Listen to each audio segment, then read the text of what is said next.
बेटे का शादी किया, अभी बहू आई और फिर बहू बेटे के पक्ष में हो गई या बेटा बहू के पक्ष में हो गया और माता पिता से एक रूखापन, ऐसी स्थिति में जिसको पाला पोसा बड़ा किया और जब उसकी तरफ से कटुता होती है तो महाराज जी जब बड़ा हृदय वृदीन। आपकी समस्या नहीं है, बहुत माता पिताओं की समस्या है। कोई विशेष श्रद्धावान अपने ऐसे माता पिता की सेवा कर पाता है, नहीं तो बहू सास को पीट रही है, बेटा माँ पिता को मार रहा है लात डंडों थप्पड़ों से। बेटा और बहू भी तो एक दिन बूढ़े होंगे।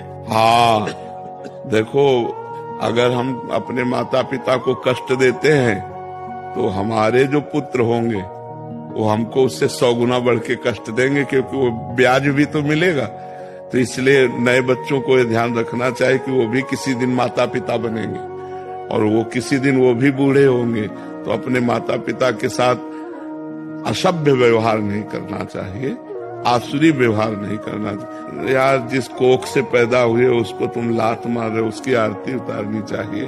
तो हमें लगता है आज हमारे नौजवानों को अध्यात्म श्रवण करने की आवश्यकता है। शास्त्र श्रवण करें, संतों की बात सुने, जिससे समझें तो माता पिता कौन है। माता पिता की आराधना से भगवान विट्ठल आज जो महाराष्ट्र में विराजमान है वो माता पिता की आराधना से ही प्रकट हुए। पुंडरीक नाम के एक भगत अपने माता पिता को भगवान मानकर आराधना करते थे, तो भगवान स्वयं चलकर दर्शन देने आए।